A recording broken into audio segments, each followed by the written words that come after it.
नमस्कार दोस्तों, decode exam में आप सभी का स्वागत है। आज की क्लास में हम लोग डिस्कस करेंगे क्विक रिवीजन सीरीज और क्विक रिवीजन सीरीज में आज हम डिस्कस करेंगे आधुनिक भारत।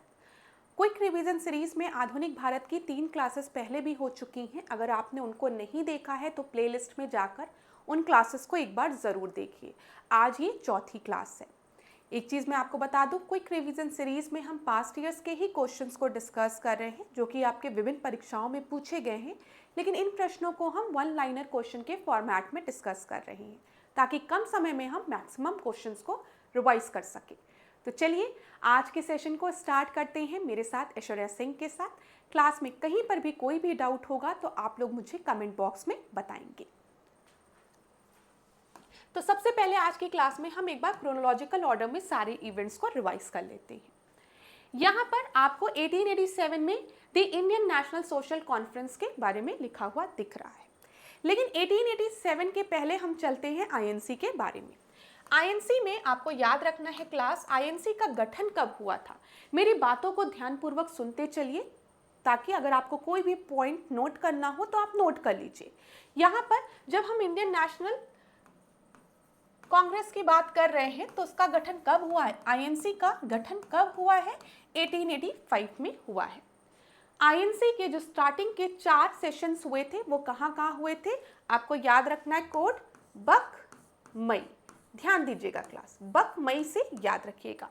इंडियन नेशनल कांग्रेस का जो पहला सेशन है वो मुंबई में हुआ था, जिसको कि प्रिसाइड किसने किया था, नोट करते हुए चलो। अगर मैं लिखूंगी तो काफ़ी समय लगेगा और अभी हमारा टारगेट क्या है कि कम समय में हम ज़्यादा चीज़ों को रिवाइज करें। तो यहाँ पर ध्यान दीजिएगा, आईएनसी का जो पहला सेशन हुआ है वो 1885 में हुआ है, जो कि कहाँ पर हुआ है, मुंबई में हुआ है, जिसकी ये अध्यक्षता किसने की है, उमेश चंद्र बनर्जी ने की है। ठीक है, उस समय सेक्रेटरी कौन था, एओ ह्यूम था, ये याद रखिएगा। तो सबसे पहले मुंबई हो गया। फिर 1886 की हम बात करते हैं। 1886 का जो आईएनसी का सेकंड सेशन है उसकी अध्यक्षता किसने की है, ग्रैंड ओल्ड मैन ने की है।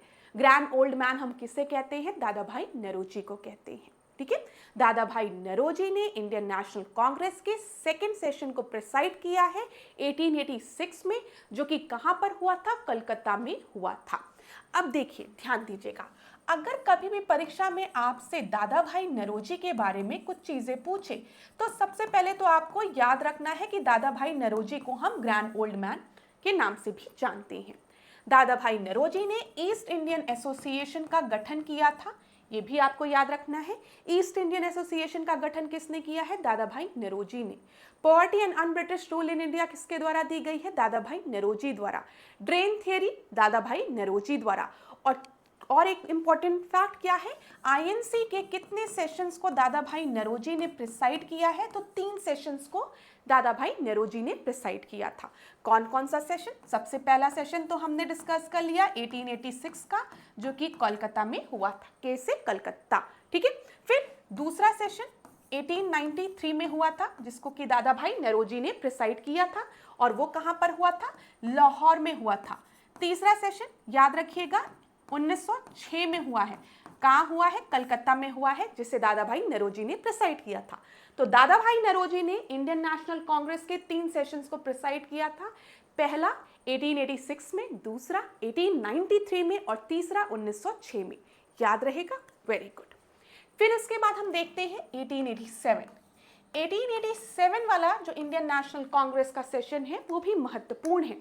अब क्यों महत्वपूर्ण है, क्योंकि 1887 में पहली बार इंडियन नेशनल कांग्रेस की अध्यक्षता कोई मुस्लिम कर रहा था, और वो कौन था, बदरुद्दीन तैयब जी। लिख लीजिए, 1887 में मद्रास में सेशन हुआ था आईएनसी का, जिसके की अध्यक्षता बदरुद्दीन तैयब जी ने किया था, और ये पहले मुस्लिम अध्यक्ष थे। फिर चौथा सेशन जो है वो 1888 में हुआ है। 1888 वाला सेशन भी इंपॉर्टेंट है। क्यों महत्वपूर्ण है, क्योंकि पहली बार इंडियन नेशनल कांग्रेस के सेशन की अध्यक्षता एक अंग्रेज द्वारा की जा रही थी, जिसका की नाम क्या था, जॉर्ज यूल था, और जॉर्ज यूल ने इलाहाबाद के 1888 के सेशन को प्रिसाइड किया था आईएनसी के। क्लियर, चलो बहुत अच्छी बात है। अब यहाँ पर क्लास एक दो इवेंट्स देख लीजिए आप। सबसे पहले 1887 में हम देखते हैं, यहाँ पर हम आईएनसी की बात कर रहे थे, लेकिन आईएनसी जो थी वो एक पॉलिटिकल पार्टी थी, ठीक है, जो राजनीतिक मुद्दों को डिस्कस कर रही थी।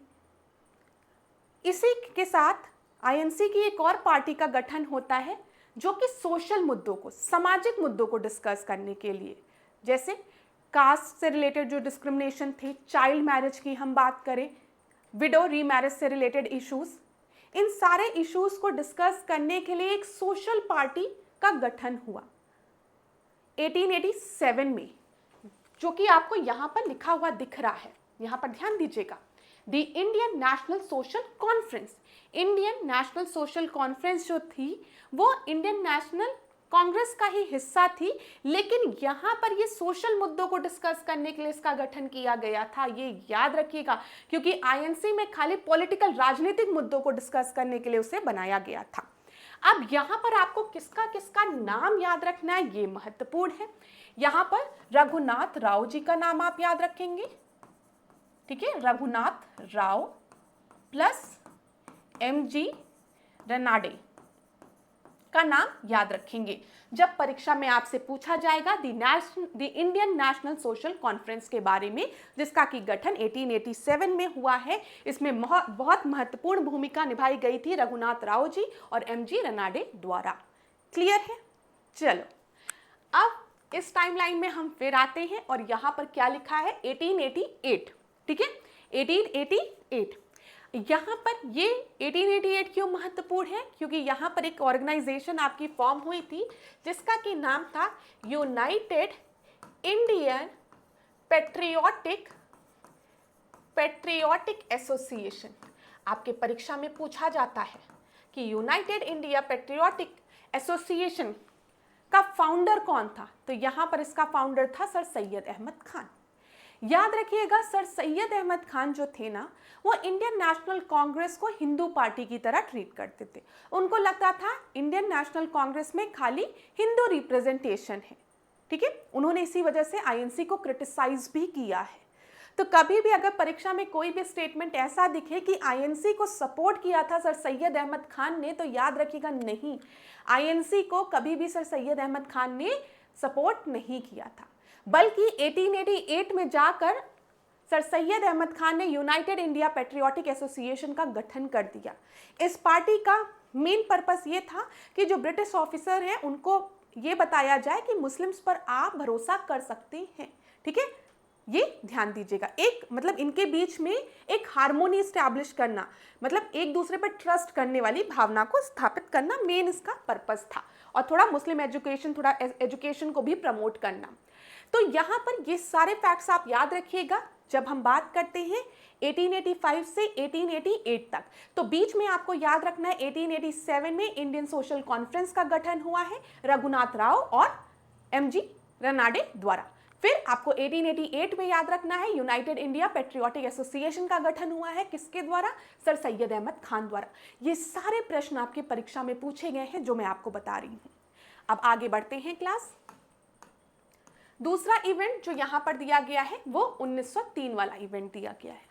1903 वाले इवेंट में आपको क्या लिखा हुआ दिख रहा है, Bombay social reform association. Bombay social reform association, Bombay social reform association का गठन 1903 में हुआ था, लेकिन इस एसोसिएशन के गठन में एक बहुत बड़ी भूमिका प्ले की गई थी प्रार्थना समाज के मेंबर्स द्वारा, ठीक है, प्रार्थना समाज के मेंबर्स द्वारा।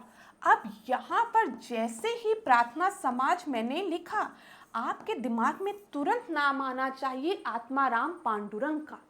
आपके परीक्षा में कई बार पूछा गया है प्रार्थना समाज का गठन किसके द्वारा किया गया था, आत्माराम पांडुरंग और दादोबा पांडुरंग द्वारा।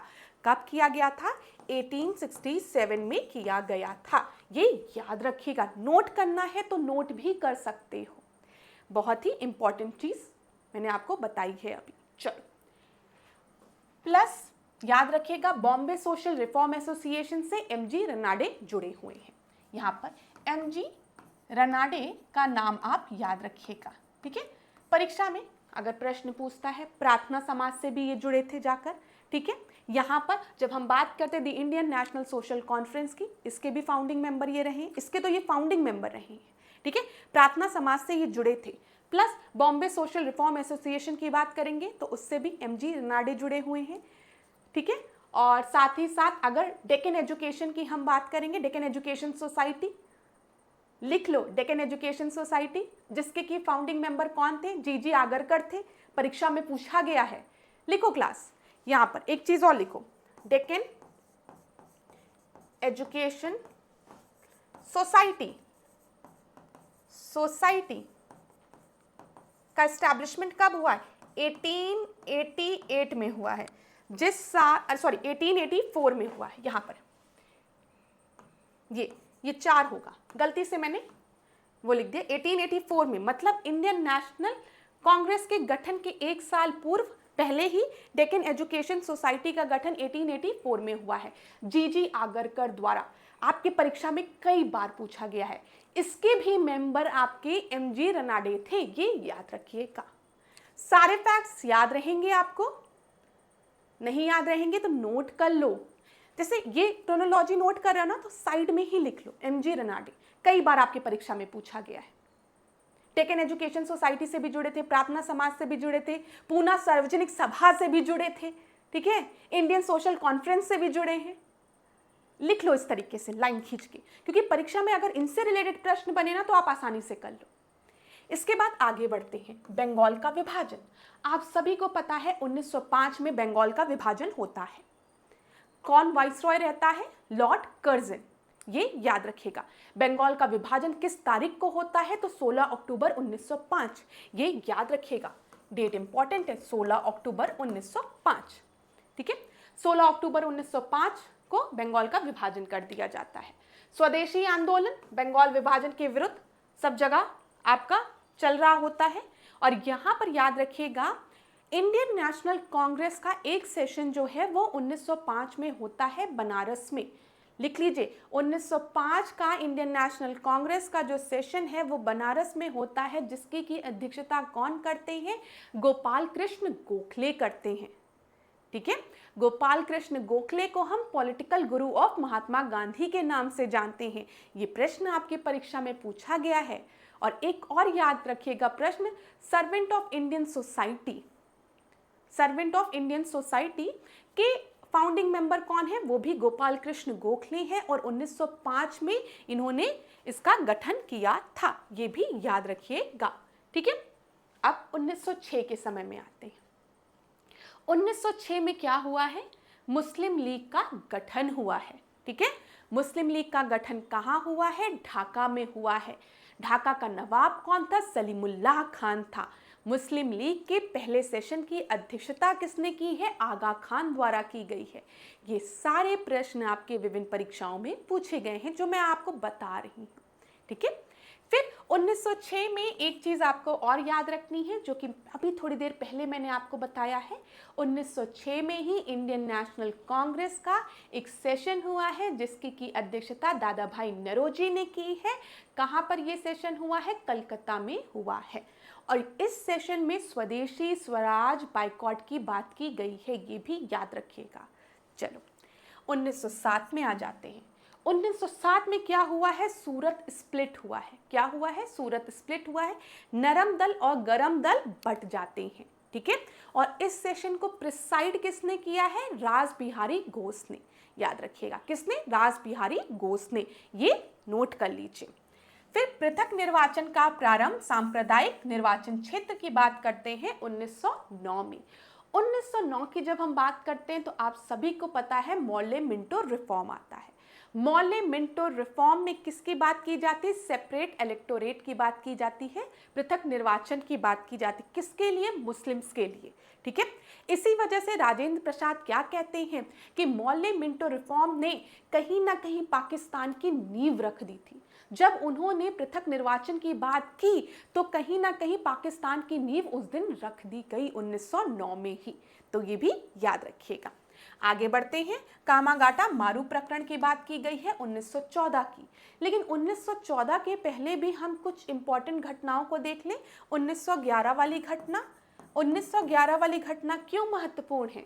क्योंकि 1911 में दिल्ली दरबार हुआ था। याद है ना क्लास? सारे इवेंट्स को समझते हुए चलिए। 1911 में क्या हुआ है? दिल्ली दरबार हुआ है। दिल्ली दरबार में जो कैपिटल है उसको ट्रांसफर कर दिया गया है। कहाँ से? कलकत्ता से दिल्ली।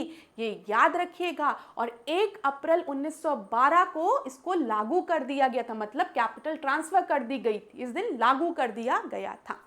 दिल्ली दरबार के समय वाइसरॉय कौन है? लॉर्ड हार्डिंग है। ठीक है। और लॉर्ड हार्डिंग पर बम किसने फेंका था? रास बिहारी बोस ने। ये भी याद रखिएगा, किसने फेंका था? रास बिहारी बोस ने। यहाँ पर मैं कुछ चीजें लिखने जा रही हूँ। 1911 वाला इवेंट याद रखिए, दिल्ली दरबार, जिस समय किस पर? लॉर्ड हार्डिंग के काफिले पर बम फेंका था रास बिहारी बोस ने। रास बिहारी बोस जो हैं, ठीक है, उन्होंने 1942 में, अगर आपको याद होगा, तो इंडियन इंडिपेंडेंस लीग का गठन किया था। इंडियन इंडिपेंडेंस लीग के गठन में रास बिहारी बोस का योगदान था। आजाद हिंद फौज की जब हम बात करते हैं, 1942 के समय में हम पहुंच गए हैं क्लास, तब भी कौन है? रास बिहारी बोस हैं। कंफ्यूज मत होइएगा, दो नाम एक तरीके से हैं। एक रास बिहारी घोष हैं, जो कि आपके नरम दल के नेता हैं, जिन्होंने इंडियन नेशनल कांग्रेस के 1907 वाले सेशन को प्रिसाइड किया था, सूरत वाले, जिसमें कि इंडियन नेशनल कांग्रेस का विभाजन हो जाता है नरम दल और गरम दल में।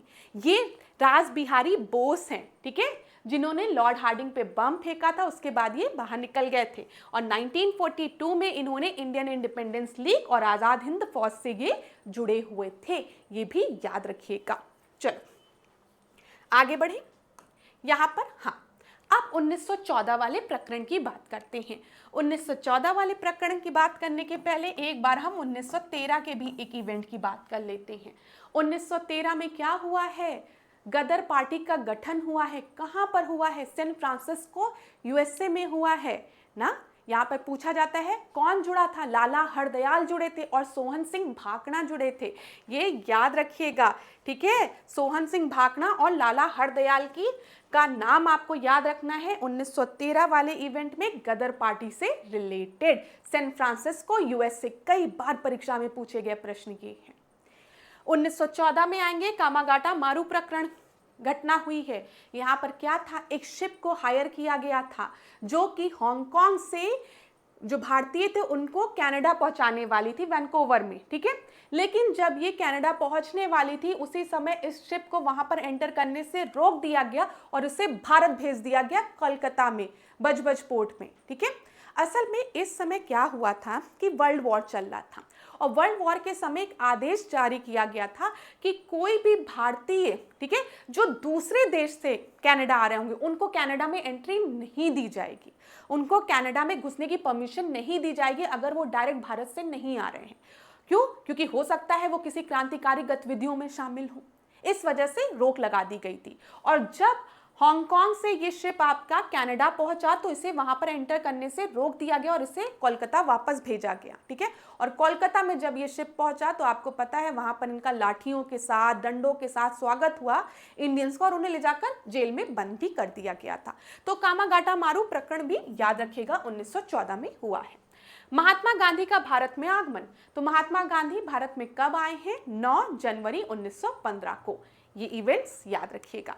चलिए आगे बढ़ते हैं। फिरोज शाह मेहता की मृत्यु याद रखिएगा 5 नवंबर 1915 को ही है। यहाँ पर ये इसलिए इंपॉर्टेंट है क्लास, क्योंकि आपकी परीक्षा में क्रोनोलॉजिकल ऑर्डर में चीजें पूछी जा रही है। तो 1915 में फिरोज शाह मेहता की मृत्यु हो जाती है। होम रूल आंदोलन, ठीक है, होम रूल आंदोलन की जब हम बात करते हैं 1916 में, तो इसका आइडिया किसके द्वारा पेश किया गया था? आयरिश विमेन द्वारा, जिनका की नाम एनी बेसेंट था, ठीक है। एनी बेसेंट भारत में आई थी थियोसोफिकल सोसाइटी से जुड़ने के लिए। अब परीक्षा में पूछा जाता है कि क्या एनी बेसेंट थियोसोफिकल सोसाइटी की मेंबर थी? तो हाँ, वो मेंबर थी, लेकिन थियोसोफिकल सोसाइटी की फाउंडिंग मेंबर एनी बेसेंट नहीं थी। फाउंडिंग मेंबर्स की बात किया जाएगा तो मैडम ब्लावस्की और ऑलकार्ट का नाम आप याद रखेंगे, ठीक है, ये चीज याद रखिएगा। तो होम रूल आंदोलन का जो आइडिया था वो एनी बेसेंट द्वारा पेश किया गया था, क्योंकि आयरिश विमेन थी और आयरलैंड में ऐसा मूवमेंट पहले ही चल रहा था। तो उसी से इंस्पायर्ड होकर वो भारत में भी ये मूवमेंट चलाना चाहती थी। लेकिन यहाँ पर याद रखिएगा, जो होम रूल आंदोलन था बाल गंगाधर तिलक का, वो एनी बेसेंट के मूवमेंट के पहले ही शुरू हो जाता है। आइडिया एनी बेसेंट का था, लेकिन जो बाल गंगाधर तिलक का होम रूल आंदोलन था वो एनी बेसेंट के होम रूल आंदोलन के पहले ही शुरू हो जाता है। ये ध्यान रखिएगा। 1916 वाला समय हो गया। 1916 में ही लखनऊ पैक्ट साइन हुआ है, लखनऊ समझौता। पूछा जाता है लखनऊ का जो इंडियन नेशनल कांग्रेस का जो सेशन था उसको प्रिसाइड किसने किया था? AC मजुमदार ने, अंबिका चरण मजुमदार ने। ये याद रखिएगा। लखनऊ पैक्ट किसके किसके मध्य साइन हुआ था? इंडियन नेशनल कांग्रेस और मुस्लिम लीग के मध्य।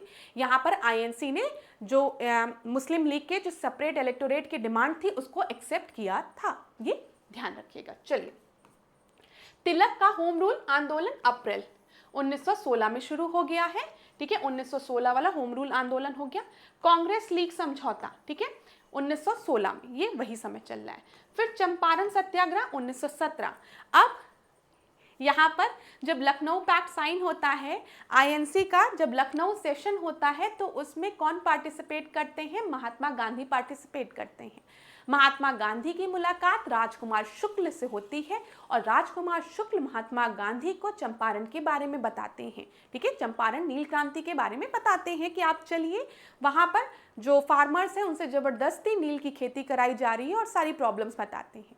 राजकुमार शुक्ल की बताई हुई बातों को सुनकर महात्मा गांधी चंपारण पहुंचते हैं और चंपारण सत्याग्रह होता है 1917 में, जिसको कि हम ये नील की खेती को हम 3 कटिया सिस्टम के भी कहते हैं। 3 कटिया सिस्टम के याद रखिएगा। अच्छा, यहाँ पर देखिए क्लास, यहाँ पर 1916 करिए इसको थोड़ा सा, इसको 1916 17, ठीक है, और फिर यहाँ पे 17। ठीक है, रुकिए मैं आपको बता रही, 1 मिनट। जो चीज़ मैं आपको बताने जा रही हूँ उसको ध्यान से सुनिएगा। यहाँ पर चंपारण के बाद आप लिख लीजिए क्लास इसको। चंपारण के बाद आप लिखिए यहाँ पर अहमदाबाद 1917 और से 18, ऐसे कर लीजिए। ठीक है, ऐसे ज़्यादा सही रहेगा। ठीक है, फिर आप लिखेंगे यहाँ पर खेड़ा। ठीक है, तो चंपारण के बाद अहमदाबाद मिल स्ट्राइक वाला केस हुआ था और उसके बाद खेड़ा सत्याग्रह हुआ था। अहमदाबाद मिल स्ट्राइक केस में क्या था? महात्मा गांधी ने किसको सपोर्ट किया था? जो मिल वर्कर्स थे, जो कि स्ट्राइक कर रहे थे बोनस के लिए, अपने पेमेंट को बढ़ाने के लिए। और उनके सामने कौन खड़े थे? अंग्रेज नहीं थे, उनके सामने मिल ओनर खड़े थे। ठीक है, जो मिल ओनर थे वो थे। तो यहाँ पर महात्मा गांधी ने क्या किया था? भूख हड़ताल भी की थी, ये भी याद रखिएगा, भूख हड़ताल भी की थी। और उसके बाद खेड़ा सत्याग्रह हुआ था। खेड़ा सत्याग्रह में क्या था कि गुजरात में एक जगह है खेड़ा, जहां पर बारिश ना होने के कारण जो एग्रीकल्चर था वो ऐसे ही, जो पैदावार थी वो ऐसे ही कम थी। लेकिन जब खेड़ा में ब्रिटिश ऑफिसर्स पहुंचे इंस्पेक्शन के लिए कि यहाँ पर टैक्स क्या डिसाइड होना चाहिए, उन्होंने ज़्यादा टैक्स लेने की मांग की, बल्कि इसकी जगह क्या होना चाहिए था? टैक्स माफ कर देना चाहिए था, क्योंकि एक प्रोविजन था, अगर कहीं पर भी सूखा पड़ा है, पैदावार कम हुई है, तो वहां से टैक्स ना लिया जाए। लेकिन यहाँ पर ठीक उल्टा हुआ। खेड़ा में जो ब्रिटिश ऑफिसर्स आए थे इंस्पेक्शन के लिए, उन्होंने टैक्स को बढ़ाने की बात कर दी। उसी के अगेंस्ट खेड़ा सत्याग्रह हुआ था, ये भी याद रखिएगा। तो हो सकता है परीक्षा में कभी इन्हें क्रोनोलॉजिकल ऑर्डर में अरेंज करने को बोल दे, तो आप याद रखेंगे। चलिए, अब अगर अगस्त घोषणा की बात करते हैं। अगस्त घोषणा कब हुई है? 20 अगस्त 1917 को। फिर रॉलेट एक्ट 1919 में। आपको पता है रॉलेट एक्ट को हम बिना वकील, बिना दलील और बिना, एक चीज़ और, हमेशा बिना वकील होता है, बिना दलील होता है और बिना सुनवाई के, कुछ ऐसे ही, मतलब मैं एक टर्म हमेशा भूल जाती हूँ उसमें, आपको पता होगा। इसे हम ब्लैक एक्ट के नाम से भी जानते हैं। क्यों? क्योंकि अगर किसी भी आदमी को इन्हें लगे कि ये संदिग्ध हो सकता है तो उससे तुरंत ले जाके जेल में बंद कर दो। ठीक है, आप उसको वकील हायर करने के लिए भी नहीं देंगे, दलील करने के लिए भी नहीं देंगे, मतलब उसकी सारी फ्रीडम आपने छीन ली। बस आपको लग रहा है कि ये देशद्रोही हो सकता है, क्रांतिकारी हो सकता है, ले जाकर जेल में बंद कर दो। तो ये था रॉलेट एक्ट। इसी वजह से इसे ब्लैक एक्ट के नाम से भी जाना जाता है। 1919 याद रखिएगा। रॉलेट सत्याग्रह जो था वो 6 अप्रैल 1919 में स्टार्ट हुआ था। ठीक है। और आपको पता है इस समय जब हम अमृतसर की बात करते हैं तो दो main leaders doctor Saifuddin Kitchlew, जो किचलू ब्रदर्स थे, और सत्यपाल, इनको क्या किया गया था, अरेस्ट कर लिया गया था। तो उस दिन जलियांवाला बाग में क्या हुआ, आपका बैसाखी का दिन था। बैसाखी के दिन बहुत से लोग बैसाखी को सेलिब्रेट करने के लिए इकट्ठा हुए थे और कुछ लोग अपने लीडर्स जो इनके अरेस्ट कर लिए गए थे उनके प्रोटेस्ट के लिए भी इकट्ठा हुए थे। तो उस समय जो डायर था उसने इन पर गोलियां चलवा दी थी 13 अप्रैल 1919 में, जिसमें कई लोगों की मृत्यु हुई। तो ये भी याद रखिएगा, जलियांवाला बाग हत्याकांड।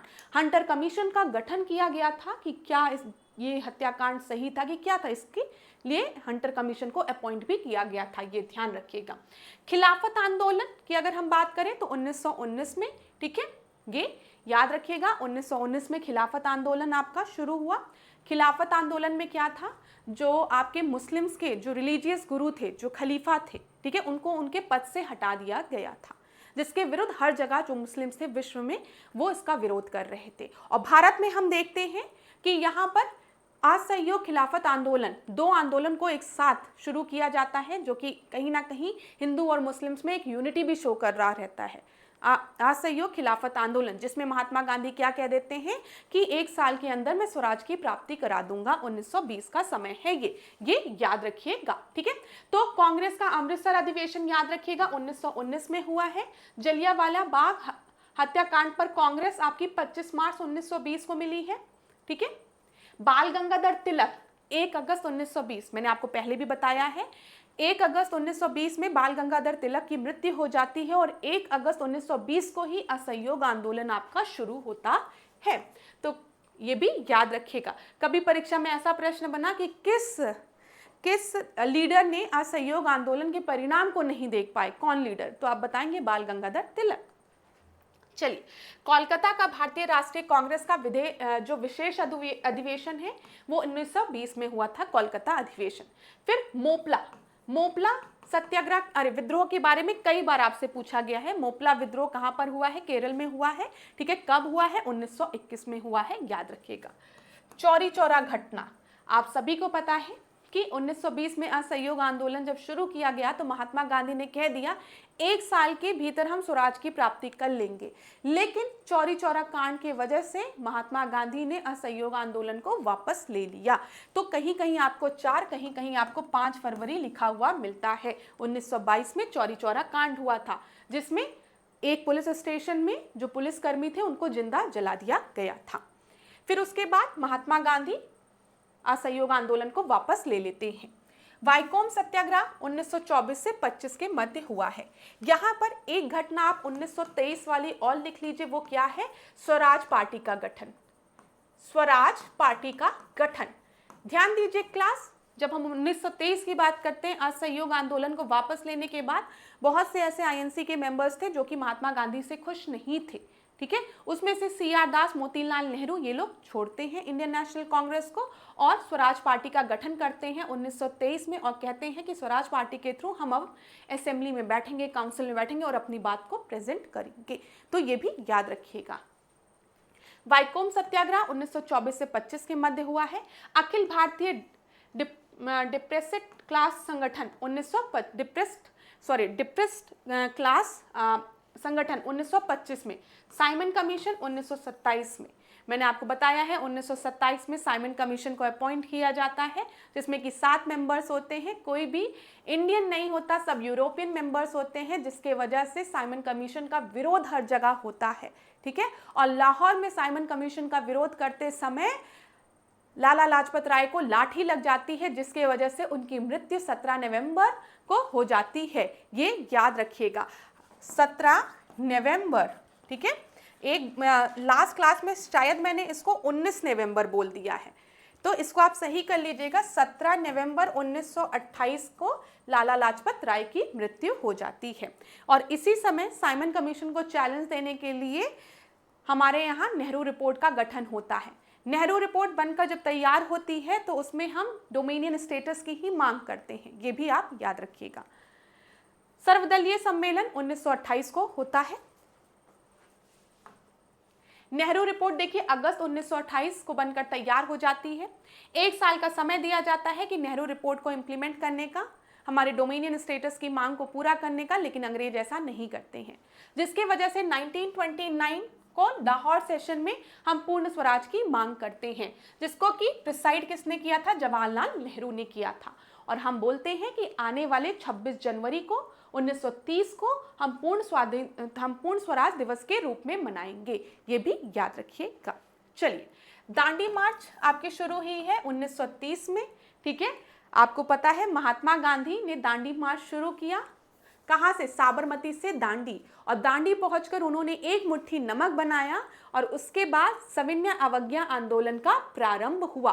24 दिन की ये मार्च थी, ठीक है। 24 दिन महात्मा गांधी पैदल चले थे। ये सारी चीजें, ये सारे फैक्ट्स मैंने आपको पहले के क्लासेस में बताए हैं क्लास, ठीक है। अब आगे बढ़ते हैं।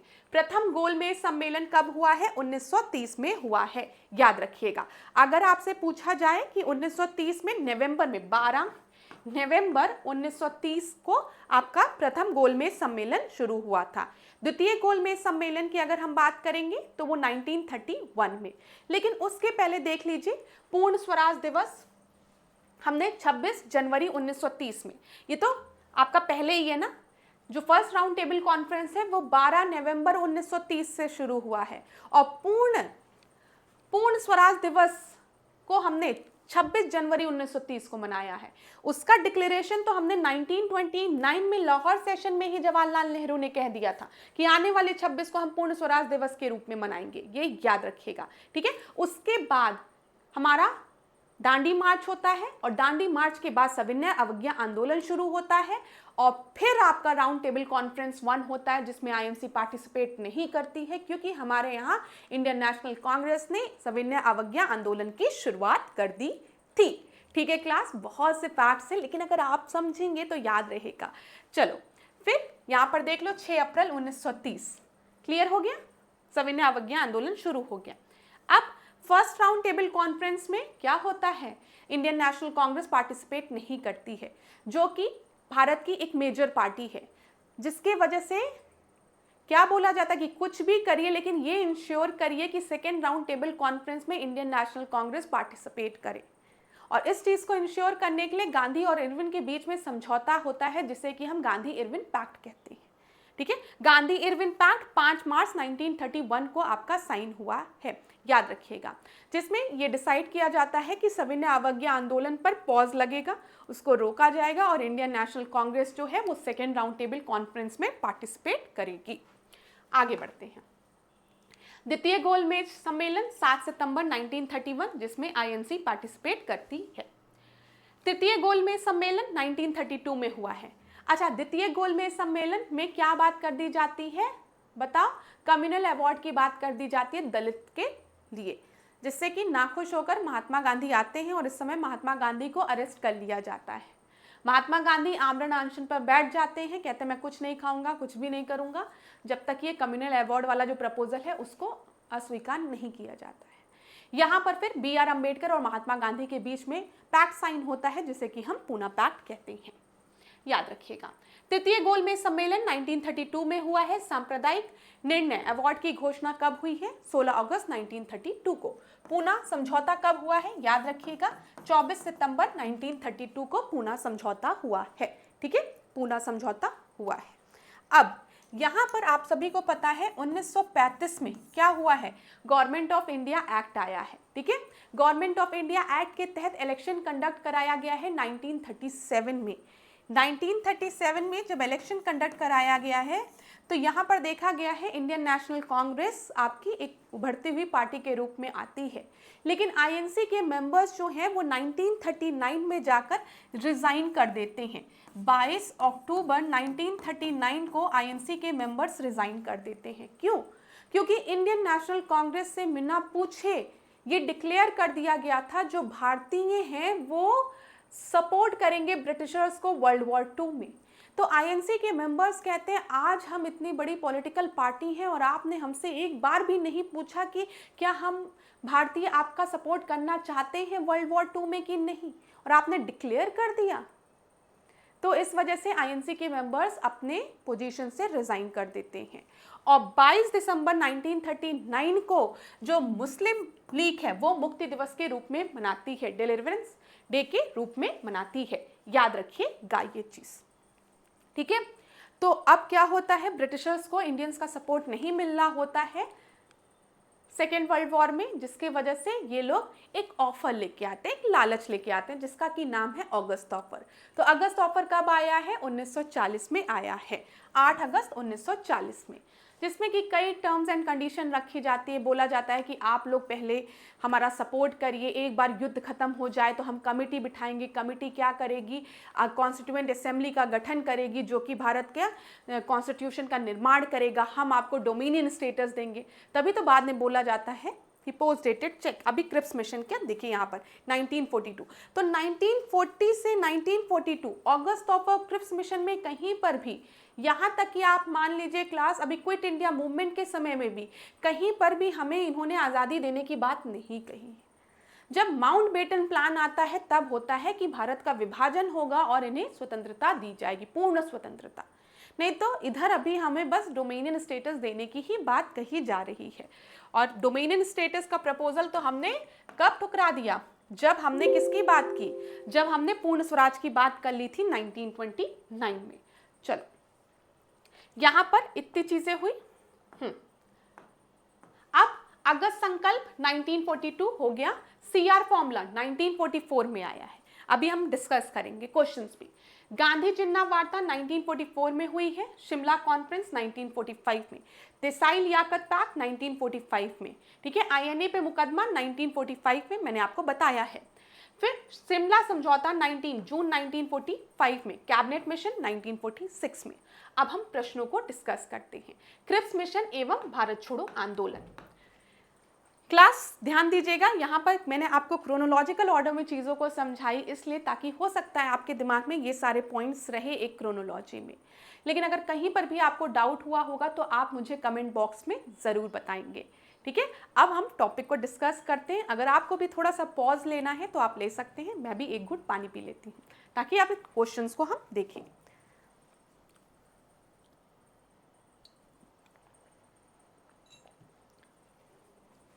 यहाँ पर ध्यान दीजिएगा, सबसे पहले क्या दिया गया है? ब्रिटिश प्रधानमंत्रियों में से किसने भारत में क्रिप्स मिशन भेजा था? तो उस समय कौन था? विंस्टन चर्चिल था, याद रखिएगा, ठीक है। परीक्षा में पूछा गया प्रश्न है। भारत में क्रिप्स मिशन किस वर्ष आया था? तो 1942। आप में से जो भी नए स्टूडेंट्स हैं, नए विद्यार्थी हैं, उनको मैं बता दूं जो पहली बार मेरी क्लास देख रहे हैं, आज की क्लास में हम क्रिप्स मिशन से क्वेश्चंस को इसलिए डिस्कस कर रहे हैं क्योंकि इसके पहले की क्लास में हमने पहले के टॉपिक्स को डिस्कस कर लिया है प्रश्नों के माध्यम से, ठीक है। तो आप वहां पर जाकर उन प्रश्नों को देख सकते हैं। ये आधुनिक भारत की ये चौथी क्लास है, 3 क्लासेस पहले हो चुकी हैं। यहाँ पर देखिए, ब्रातानिया सरकार के प्रस्तावों की प्रारूप घोषणा जो सर स्टेफर्ड क्रिप्स लाए थे में सम्मिलित थे। भारत को डोमिनियन स्टेटस की स्थिति दी जाने की बात कही गई थी इसमें, ठीक है। मैंने आपको पहले भी बताया है, क्रिप्स मिशन में भी हम डोमिनियन स्टेटस की बात कर रहे हैं। इसी वजह से अभी आप देखिए पोस्ट डेटेड चेक भी कहा गया है। और क्या क्या बोला गया था? सब प्रांत और राज्यों को मिलाकर एक भारतीय संघ होना चाहिए। कोई भी प्रांत या भारतीय राज्य भारतीय संघ के बाहर रहने का निर्णय ले सकता है। भारत का संविधान भारत की जनता द्वारा निर्मित किया जाएगा। ये सारे प्रोविजंस जो थे वो क्रिप्स मिशन में थे। सबसे इंपॉर्टेंट चीज जो आपको याद रखनी है वो ये है कि यहाँ पर भी हमने डोमिनियन स्टेटस की बात की थी, डोमिनियन स्टेट की बात की थी, ठीक है। और एक इंपॉर्टेंट चीज यहाँ पर बोला गया था, अगर कोई प्रांत या भारतीय राज्य जो है वो भारत का हिस्सा नहीं बनना चाहता तो वो सेपरेट भी रह सकता है। अरे ये कौन सी बात होती है? तो ध्यान दीजिएगा इन सारे पॉइंट्स पर। चलो आगे बढ़े। क्रिप्स प्रस्तावों में कौन से प्रावधान सम्मिलित थे? संविधान निर्मात्री निकाय की रचना के लिए। क्रिप्स मिशन का उद्देश्य भारतीय नेताओं को ब्रिटेन के युद्ध प्रयासों को समर्थन देने के लिए मनाना, ठीक ठीक है, कि आप किसी भी तरीके से मान जाइए और हमारा सेकेंड वर्ल्ड वॉर में सपोर्ट करिए, क्योंकि इन्हें पता था कि फर्स्ट वर्ल्ड वॉर में हमने इनका कितना सपोर्ट किया है। लेकिन अब हमें भी पता था कि फर्स्ट वर्ल्ड वॉर में हमारा सपोर्ट मिलने के बाद भी पंजाब जैसे एरिया में जहां से हमारे मैक्सिमम सोल्जर्स हमने भेजे थे, भारतीय सोल्जर को, वहां पर आपने रॉलेट एक्ट लगा दिया, जलियांवाला बाग कांड कर दिया, तो अब हमारा भी आप पर भरोसा नहीं रह गया था। ठीक है, ध्यान दीजिएगा। कौन सा ब्रिटिश प्रतिनिधि मंडल भारतीय नेताओं के साथ उनकी मांगों पर चर्चा करने के लिए भारत आया था? तो क्रिप्स मिशन आया था, कब आया था? 23 मार्च 1942 को, याद रखिएगा। चलो आगे देखिए क्या दिया गया है। यहाँ एक क्रांति होने जा रही है और हमें जल्दी से जल्दी यहाँ से चले जाना चाहिए। यह स्टेटमेंट किसके द्वारा दिया गया था? स्टेफर्ड क्रिप्स द्वारा दिया गया था। क्रिप्स मिशन के साथ कांग्रेस के आधिकारिक वार्ताकार कौन थे? तो यहाँ पर ये इंपॉर्टेंट प्रश्न है, ध्यान दीजिएगा कि क्रिप्स मिशन के साथ कांग्रेस के आधिकारिक वार्ताकार जो थे, मतलब बात करने के लिए जिनको अपॉइंट किया गया था आईएनसी की तरफ से, वो थे जवाहरलाल नेहरू और मौलाना अब्दुल कलाम आजाद। ये याद रखिएगा, इंपॉर्टेंट है। क्रिप्स मिशन और शिमला सम्मेलन के विचार विमर्श में कांग्रेस का नेतृत्व किसने किया था? अब्दुल कलाम आजाद ने किया था। याद रखिएगा, अब्दुल कलाम आजाद ने क्रिप्स मिशन में और यहाँ पर आपके शिमला सम्मेलन में, दोनों में एक महत्वपूर्ण भूमिका निभाई थी। एक तरीके से इन्होंने आईएनसी को रिप्रेजेंट किया था। चलो, किसकी दृष्टि में क्रिप्स प्रस्ताव एक टूटते हुए बैंक के नाम एक उत्तर दिनांकित चेक है? पोस्ट डेटेड चेक की बात की जाती है ना, पोस्ट डेटेड चेक। तो यहाँ पर याद रखिएगा किसके द्वारा बोला गया? महात्मा गांधी द्वारा बोला गया। किसको बोला गया? क्रिप्स मिशन को बोला गया है। ठीक है, किस वाइसरॉय ने गांधी जी के आंदोलन को राजनीतिक फिरौती कहा है? तो लॉर्ड लिंथगो ने कहा है। राजनीतिक फिरौती, ये याद रखिएगा, लॉर्ड लिंथगो ने। किस वाइसरॉय के समय गांधी जी ने व्यक्तिगत सत्याग्रह तथा भारत छोड़ो आंदोलन शुरू किया था? लॉर्ड लिंथगो के समय। ये याद रखिएगा, लॉर्ड लिंथगो का जो टेन्योर है, जो टाइम है, वो 1936 से 1944 तक का है। ठीक है, तो क्रिप्स मिशन, ऑगस्ट ऑफर, साथ ही साथ इंडिविजुअल सत्याग्रह, जिसमें कि मैंने आपको बताया है कि व्यक्तिगत सत्याग्रह के लिए जो पहले सत्याग्रही महात्मा गांधी द्वारा चुने गए थे वो थे विनोबा भावे और दूसरे जवाहरलाल नेहरू थे। 1940 में ये हुआ था। अब भारत छोड़ो आंदोलन देखते हैं। क्लास मैं आपको सजेस्ट करूंगी, ये जो पूरी क्लासेस हैं उनको एक बार आप लोग जरूर देख लीजिए, क्योंकि यहाँ पर मैक्सिमम रिवीजन आपका होगा। ठीक है, हम लोग ने मैक्सिमम क्वेश्चंस के माध्यम से इन टॉपिक्स को कवर किया है जहां से प्रश्न बन सकते हैं। तो एक एक चीजों को ध्यान से देखते हुए चलिए, जो पॉइंट्स आपको नहीं पता है उनको नोट डाउन करते हुए चलिए। यहाँ पर देखिए, भारत छोड़ो आंदोलन किसकी प्रतिक्रिया में प्रारंभ किया गया था? तो क्रिप्स प्रस्ताव की। भारत के बालू से मैं एक आंदोलन उत्पन्न करूंगा जो कांग्रेस से भी बड़ा होगा। यह स्टेटमेंट किसके द्वारा दिया गया था? महात्मा गांधी द्वारा दिया गया था। मैं 6 जुलाई 1942 को, यहां पर ध्यान दीजिए, 6 जुलाई 1942 को वर्धा में महात्मा गांधी ने कांग्रेस की कार्यकारी समिति में अपने भारत छोड़ो आंदोलन की चर्चा की। तब उस समिति के अध्यक्ष कौन थे? तो याद रखिएगा, तब उस समिति के अध्यक्ष मौलाना अब्दुल कलाम आजाद थे। ठीक है, यहाँ पर आपको एक चीज दिख रहा होगा कि अब किसका समय आ रहा है? मौलाना अब्दुल कलाम आजाद का समय आ रहा है। ठीक है, अभी हमने देखा कि क्रिप्स मिशन में आईएनसी को किसने रिप्रेजेंट किया था, मतलब वार्ता के लिए, तो क्रिप्स मिशन से, तो वहां पर जवाहरलाल नेहरू और मौलाना अब्दुल कलाम आजाद का नाम हमने देखा था। फिर शिमला कॉन्फ्रेंस में भी अब्दुल कलाम आजाद का नाम हमने देखा था। यहाँ पर देखिए, जब हम वर्धा कॉन्फ्रेंस की बात कर रहे हैं तो यहाँ पर उस समय अध्यक्ष कौन थे? मौलाना अब्दुल कलाम आजाद थे। और यहाँ पर याद रखिएगा कि ये स्टेटमेंट कि मैं देश के बालू से एक आंदोलन उत्पन्न करूंगा जो कांग्रेस से भी बड़ा है, ये महात्मा गांधी ने उसी समय दिया था। चलिए, 14 जुलाई 1942 को कांग्रेस कार्य समिति द्वारा भारत छोड़ो आंदोलन का प्रस्ताव कहां से पारित हुआ था? तो वर्धा से पारित हुआ था। वर्ष 1942 में कांग्रेस के मुंबई अधिवेशन में किसके द्वारा भारत छोड़ो आंदोलन प्रस्तावित किया गया था? ये याद रखिएगा, किसके द्वारा प्रस्तावित किया गया था मुंबई में? तो वो जवाहरलाल नेहरू द्वारा किया गया था। भारत छोड़ो प्रस्ताव की किसने अनुशंसा की थी? तो सरदार वल्लभ भाई पटेल ने। भारत छोड़ो का नारा किसके द्वारा दिया गया था? यूसुफ मेहर अली द्वारा। लास्ट क्लास में मैंने आपको यूसुफ मेहर अली के बारे में बताया था और मैंने आपको बताया था go back Simon, Simon go back का भी नारा किसके द्वारा दिया गया? यूसुफ मेहर अली द्वारा। ठीक है, भारत छोड़ो का भी आंदोलन का नारा किसके द्वारा दिया गया है? यूसुफ मेहर अली का। नाम आप लोग याद रखिएगा। चलिए, भारत छोड़ो आंदोलन के समय भारत का प्रधान सेनापति कौन था? तो लॉर्ड वेवेल आ गया है उस समय। अगला, भारत छोड़ो आंदोलन के समय इंग्लैंड के प्रधानमंत्री कौन थे? तो चर्चिल थे। भारत छोड़ो आंदोलन का प्रस्ताव मुंबई के किस मैदान में पारित किया गया था? तो ग्वालियर टैंक में पारित किया गया था, ये याद रखिएगा। 8 अगस्त 1942 को कांग्रेस ने भारत छोड़ो आंदोलन प्रारंभ करने की घोषणा कहां पर की थी? तो ये भी क्लियर है। 8 अगस्त 1942 को इंडियन नेशनल कांग्रेस ने भारत छोड़ो आंदोलन प्रारंभ करने की घोषणा मुंबई के ग्वालियर टैंक से की थी। आपको पता है इसके बाद जो आपके मेन लीडर्स थे उनको क्या कर लिया जाता? उनको अरेस्ट कर लिया जाता है।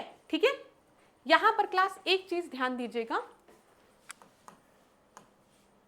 चलिए, अभी आएगा तो मैं आपको बताती हूँ, अभी फिर से रिपीट होता है तो मैं आपको बताती हूँ। चलिए, भारत छोड़ो आंदोलन कब प्रारंभ हुआ? तो 8-9 अगस्त 1942 को, 8 अगस्त को घोषणा की गई, 9 अगस्त को ये प्रारंभ हो गया 1942 में। करो या मरो, डू और डाई का नारा महात्मा गांधी द्वारा किस आंदोलन में दिया गया था? भारत छोड़ो आंदोलन में दिया गया था। करो या मरो, डू और डाई। ठीक है, यह कथन हम भारत को या तो आजाद कराएंगे या तो आजादी के प्रयास में दिवंगत हो जाएंगे, ये कब हुआ था? भारत छोड़ो आंदोलन में।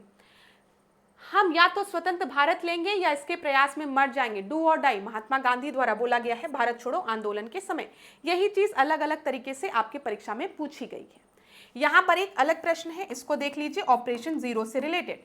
भारत छोड़ो आंदोलन जब आपका शुरू हुआ तो इस समय जो मेन लीडर्स थे सबको अरेस्ट करके जेल में बंद कर दिया गया था। तो वो किस ऑपरेशन के तहत बंद किया गया था? ऑपरेशन 0 आवर के तहत, ये याद रखिएगा। भारत छोड़ो आंदोलन के नेताओं को गिरफ्तार करने के लिए ब्रिटिश शासन द्वारा चलाया गया ऑपरेशन क्या था? तो वो ऑपरेशन 0 था। क्लियर, आगे बढ़ते हैं। भारत छोड़ो आंदोलन के संदर्भ में महात्मा गांधी को कहां पर बंदी बनाया गया था? मुंबई में बंदी बनाया गया था। भारत छोड़ो प्रस्ताव पारित होने के बाद गांधी जी को कहां पर कैद किया गया था? आगा खान पैलेस में कैद किया गया था। किसे भारत छोड़ो आंदोलन के दौरान गिरफ्तार कर अहमदनगर किले में रखा गया था? तो वो कौन कौन थे? जवाहरलाल नेहरू, पट्टाभी सीतारमैया, गोविंद बल्लभ पंत। याद रखिएगा नाम सबका, परीक्षा में पूछा गया प्रश्न है ये। आगे बढ़ते हैं।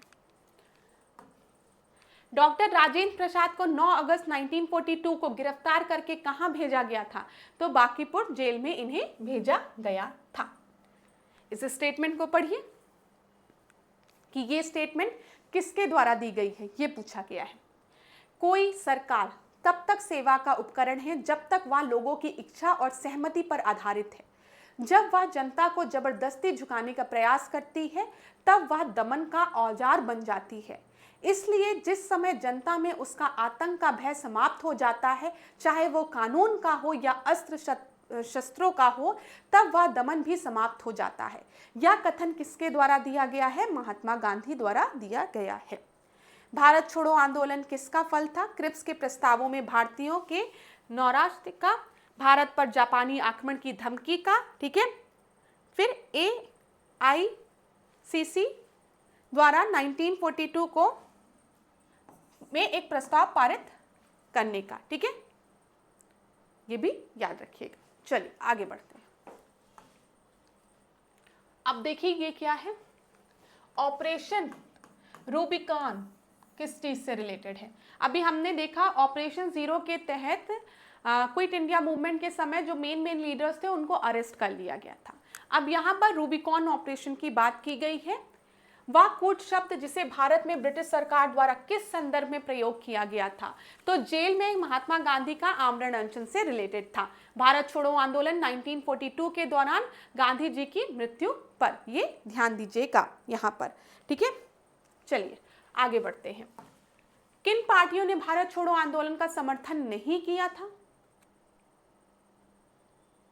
भारत छोड़ो आंदोलन के दौरान। यहाँ पर ये ध्यान दीजिएगा, इस स्टेटमेंट का मतलब ये नहीं है कि महात्मा गांधी की मृत्यु हो गई 1942 में, मतलब वो आमरण अनशन कर रहे थे, मतलब अब आप सोचो वो खा नहीं रहे हैं तो कमजोर पड़ जा रहे हैं। कभी कभी हम इसको एज इट इज पढ़ लेते हैं तो अभी यहाँ पे विद्यार्थी कमजोर हो जाएंगे, मैम 1942 में महात्मा गांधी की मृत्यु कहाँ हुई है। तो इसका कहने का मतलब ये नहीं है, ये है कि जेल में गांधी का आमरण अनशन, ठीक है, उस समय रूबिकॉन टर्म का यूज किया गया था।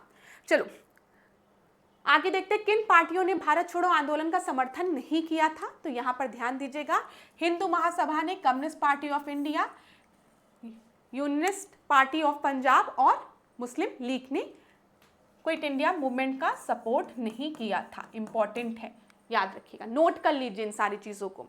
कौन सा संगठन 1942 के भारत छोड़ो आंदोलन से पृथक रहा? तो राष्ट्रीय स्वयंसेवक संघ, ठीक है, ये भी याद रखिएगा। अमेरिकी पत्रकार जो महात्मा गांधी के भारत छोड़ो आंदोलन के दौरान उनके साथ थे, उनका नाम क्या था? लुई फिशर था, याद रखिएगा। महात्मा गांधी के जीवनीकार लुई फिशर किस आंदोलन से संबंधित थे? तो ये आपके संबंधित थे भारत छोड़ो आंदोलन से। ये सारे प्रश्न परीक्षा में पूछे गए हैं, तो ध्यान से एक एक प्रश्नों को पढ़ लीजिए, हो सकता है आपकी परीक्षा में भी कोई प्रश्न पूछ ले।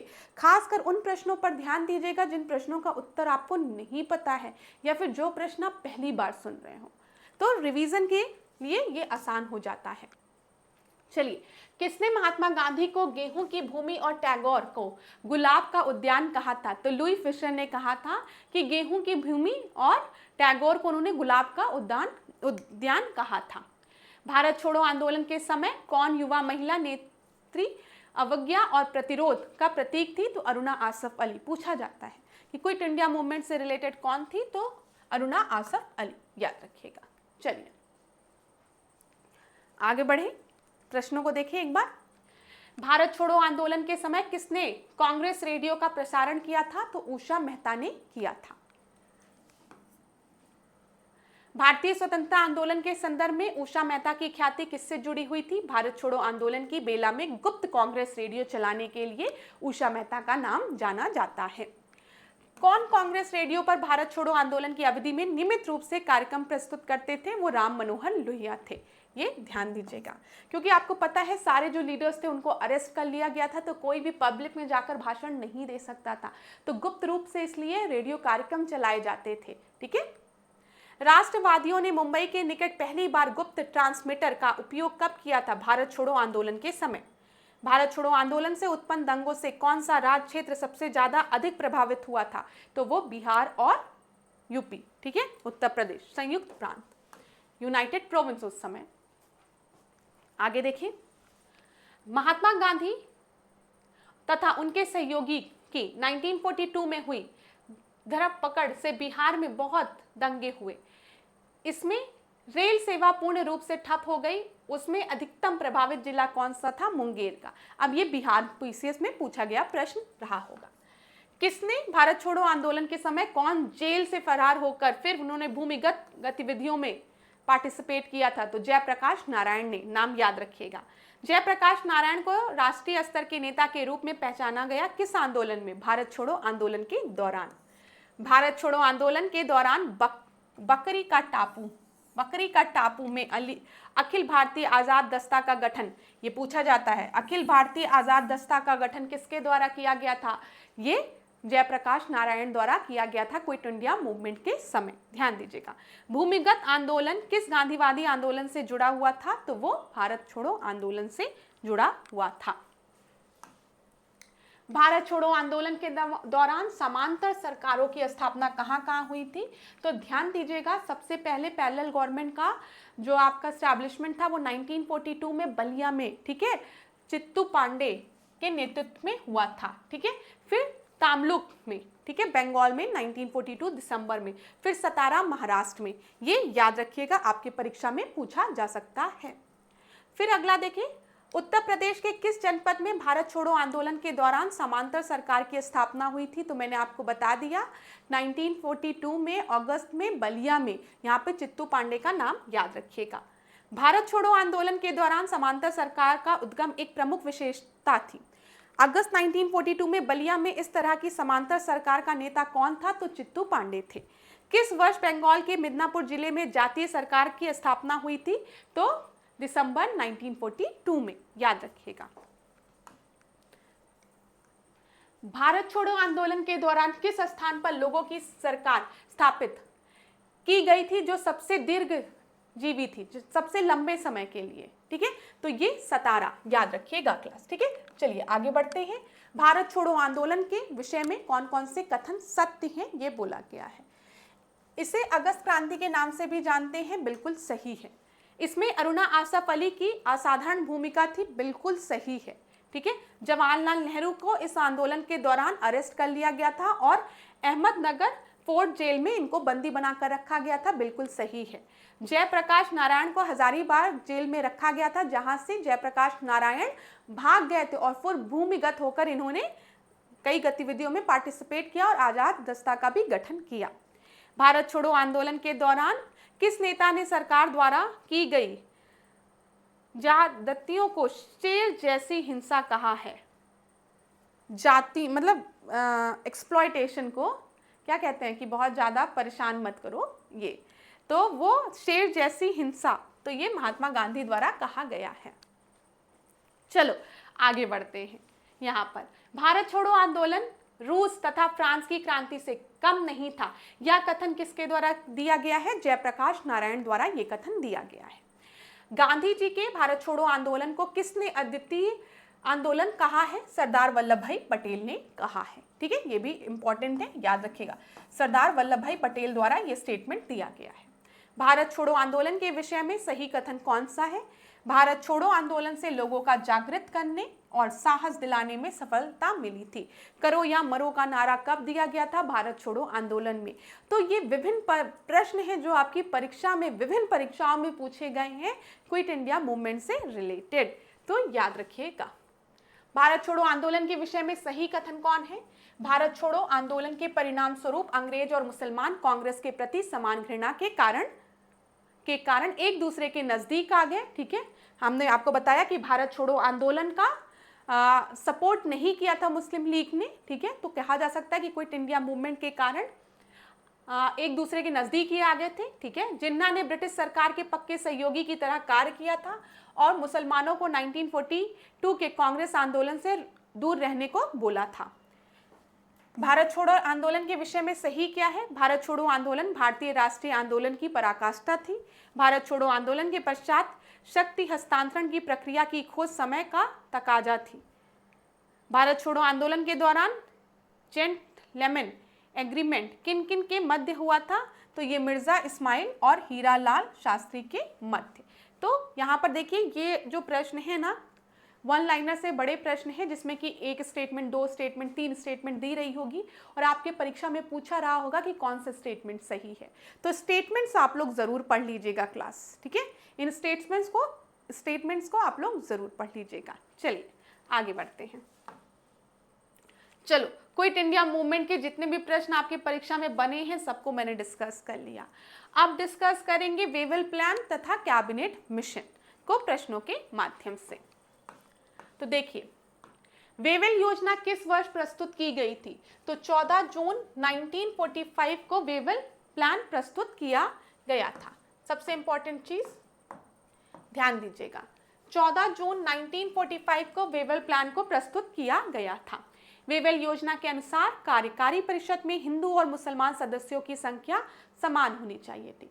जितने हिंदू मेंबर्स उतने आपके मुस्लिम मेंबर्स। वेवल योजना का ठोस परिणाम क्या निकला था? कि वेवल प्लान के बाद शिमला कॉन्फ्रेंस बुलाई गई थी डिस्कस करने को।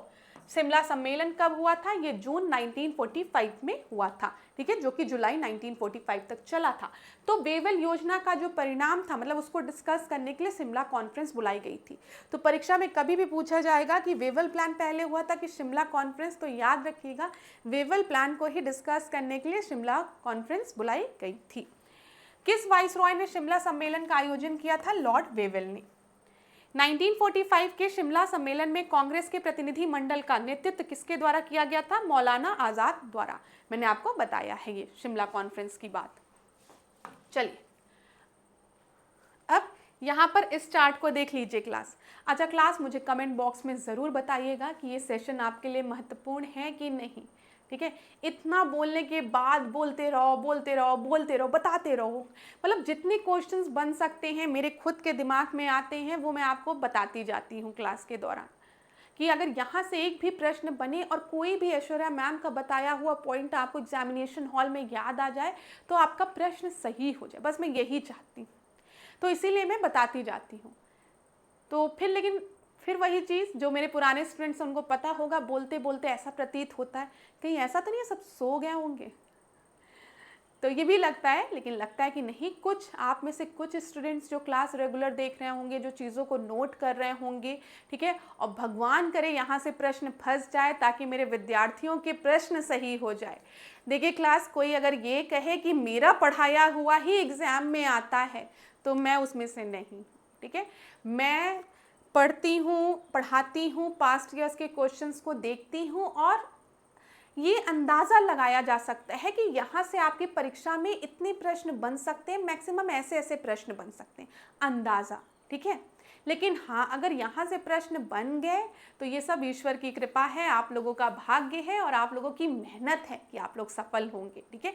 मैं बस आप लोगों के साथ यही मेहनत कर सकती हूँ कि मैक्सिमम क्वेश्चंस आपको रिवाइज करा दूँ पेपर के पहले, ताकि कोई भी क्वेश्चन आपका सही हो जाए और आप लोग खुश हो जाए और मैम को दुआ दे दें ना, ठीक है। चल, अब यहाँ पर वापस आते हैं ना, अब इसको थोड़ा डिस्कस करते हैं, समय कम है, बातें होती रहेंगी, लेकिन अभी पढ़ाई पर फोकस करते हैं। यहाँ पर ध्यान दीजिए, CR फॉर्मूला की हम बात कर रहे हैं, ये कब है, 1944 में, ठीक है, जुलाई 1944 में। गांधी जिन्ना में वार्ता जो हुई थी वो सितंबर 1944 में। बुलाबाई देसाई और लियाकत अली पैक्ट 1945 में, ठीक है, और शिमला कॉन्फ्रेंस 1945 में। ये याद रखिएगा क्लास, इसलिए क्योंकि अब देखा जाता है क्रोनोलॉजिकल ऑर्डर में जो प्रश्न पूछे जाते हैं वो बहुत करीब करीब टाइमलाइन वाला दे देते हैं। तो ध्यान दीजिएगा, पहले CR फॉर्मूला आया है। CR फॉर्मूला का मेन पर्पस क्या था, INC और मुस्लिम लीग में ये जो कॉन्फ्लिक्ट चलता था ना, उसको कम करके दोनों में एक तरीके का दोस्ती लाना। इस फॉर्मूले के थ्रू जो माइनस साइन है उसको कम करना और प्लस साइन के थ्रू मुस्लिम लीग और INC एक दूसरे को हाथ मिला ले, एक साथ आ जाए। लेकिन अब आप खुद सोचिए, यहाँ पर INC की डिमांड तो है पूर्ण स्वराज की, हम बात करें, हमको कंप्लीट इंडिपेंडेंस चाहिए, लेकिन मुस्लिम लीग को अब अलग पाकिस्तान चाहिए, कि हमें एक सेपरेट कंट्री ही चाहिए, हमारे पाकिस्तान की डिमांड हो गई है मुस्लिम लीग की।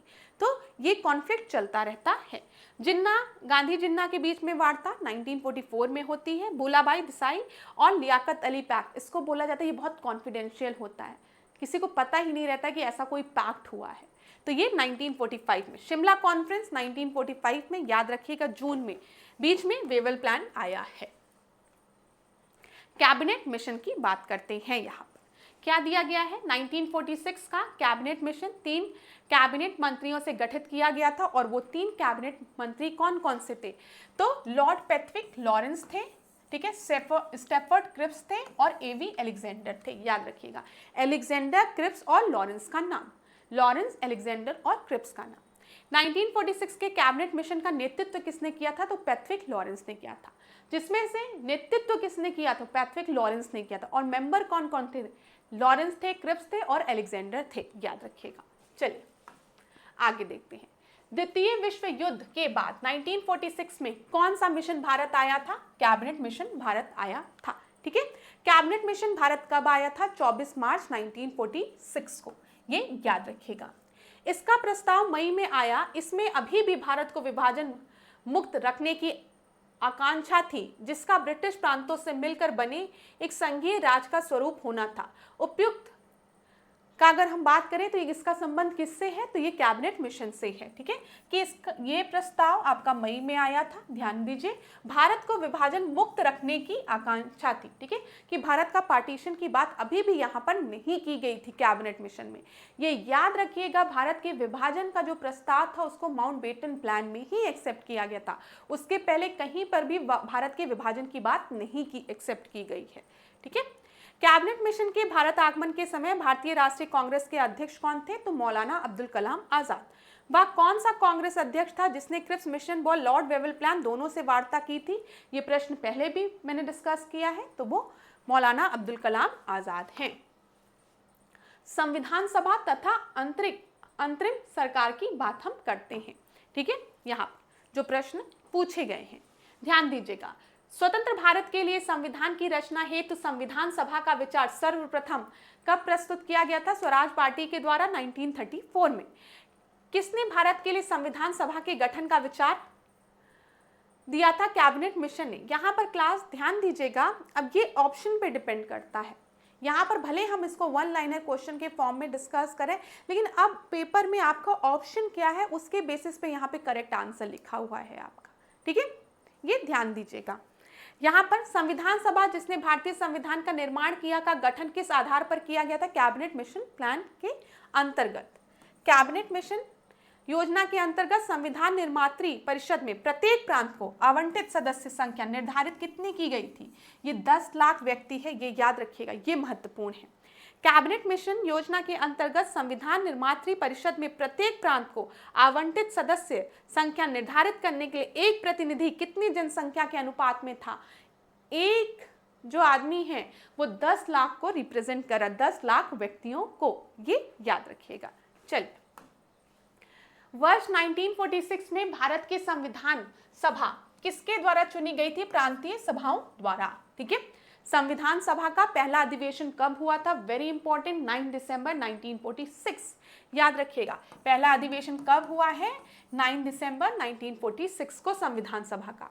संविधान सभा के अस्थायी सदस्य के रूप में कौन थे? डॉक्टर सच्चिदानंद सिन्हा थे, ये याद रखिएगा। भारतीय उपनिवेश के लिए प्रभुत्ता संपन्न संविधान सभा के प्रथम स्थायी सदस्य कौन थे? अस्थायी डॉक्टर सच्चिदानंद सिन्हा और परमानेंट मेंबर स्थायी सदस्य डॉक्टर राजेंद्र प्रसाद। आप सभी को पता है। भारतीय संविधान के पांडुलेखन समिति का अध्यक्ष कौन थे? तो डॉक्टर BR अम्बेडकर, याद रहेगा। चलिए आगे बढ़ते हैं। किसने ब्रिटिश युग की केंद्रीय लेजिस्लेटिव असेंबली तथा स्वतंत्र भारत के संसद में लोकसभा अध्यक्ष का पद संभाला था? तो पहले स्पीकर कौन थे? GV मवलांकर थे, ये कई बार परीक्षा में पूछा गया है। वह कौन प्रथम कांग्रेस नेता था जिसने सलाह दी थी कि देवनागरी में लिखी हिंदी भारत की राष्ट्रभाषा होनी चाहिए? तो ये महात्मा गांधी द्वारा ये सजेशन दिया गया था। अंतरिम सरकार का गठन देख लेते हैं, यहां से क्या क्या प्रश्न पूछे जाते हैं। 1946 में गठित अंतरिम कैबिनेट की अध्यक्षता किसने की थी? तो वो जवाहरलाल नेहरू द्वारा अध्यक्षता की गई थी। जवाहरलाल नेहरू के नेतृत्व में अंतरिम सरकार का गठन कब हुआ था? 2 सितंबर 1946 को, याद रखिएगा। अंतरिम सरकार से संबंधित कुछ चीजें दी गई रही होगी पेपर में। वायसरॉय कार्यकारी परिषद के अध्यक्ष थे। ठीक है, जवाहरलाल नेहरू वायसरॉय की कार्यकारी परिषद के उपाध्यक्ष थे। अंतरिम सरकार के सदस्य वायसरॉय की कार्यकारी परिषद के सदस्य थे। ये कुछ तथ्य दिए गए रहे होंगे आपकी परीक्षा में, जहां पर पूछा गया रहा होगा कि कौन कौन से तथ्य सही हैं, तो उनमें से ये 3 तथ्य आपके सही रहे होंगे पेपर में। तो अगर आपको पॉज करके पढ़ना है इन तीनों तथ्यों को, तो आप वीडियो को पॉज करके तथ्यों को एक बार पढ़ लीजिए क्लास, फिर आगे बढ़ते हैं। 1946 में बनी अंतरिम सरकार में डॉक्टर राजेंद्र प्रसाद के पास कौन सा विभाग था? तो डॉक्टर राजेंद्र प्रसाद के पास खाद्य तथा कृषि विभाग था। अंतरिम सरकार में रेल मंत्रालय का कार्य कौन देख रहा था? तो यहां पर याद रखिएगा आसफ अली। ठीक है, क्लियर है? यहां से प्रश्न बनते हैं तो ध्यान दीजिएगा, रेल मंत्रालय आसफ अली। अगला प्रश्न यहां पर, वे चाहे खुद को मुसलमान, हिंदू या कुछ भी और बताते हो, जब वे बर्बर होकर निर्मम हत्याएं करते हैं तो उसे असहाय भाव से देखने की जगह मैं सर्वशक्तिमान से प्रार्थना करता हूं कि वह मुझे इस दुख भरी दुनिया से ले जाए। ये पंक्ति किसके द्वारा दी गई थी? ये महात्मा गांधी द्वारा दी गई थी। अभिरक्षण की मांग करने वाले मुसलमान मूर्ख तथा इसे अस्वीकार करने वाले उनसे ज्यादा मूर्ख हैं। यह कथन किसके द्वारा दिया गया है? अब्दुल कलाम आजाद द्वारा। एक बार पढ़ लीजिएगा, वीडियो को पॉज करके कौन सा स्टेटमेंट किसके द्वारा दिया गया है इसको जरूर पढ़ लीजिएगा क्लास, क्योंकि ये आपकी परीक्षा में पूछे गए हैं, हो सकता है रिपीट हो जाए। हम बहुत बड़ी भूल करेंगे यदि हम बिहार की जनता और उनके मंत्रिमंडल को लीग के नेताओं के हिंसक व असभ्य आक्रमणों के आगे आरक्षित छोड़ देंगे। आरक्षित छोड़ देंगे। वर्ष 1946 में यह बात किसके द्वारा कही गई थी? ये सरदार पटेल द्वारा की गई थी।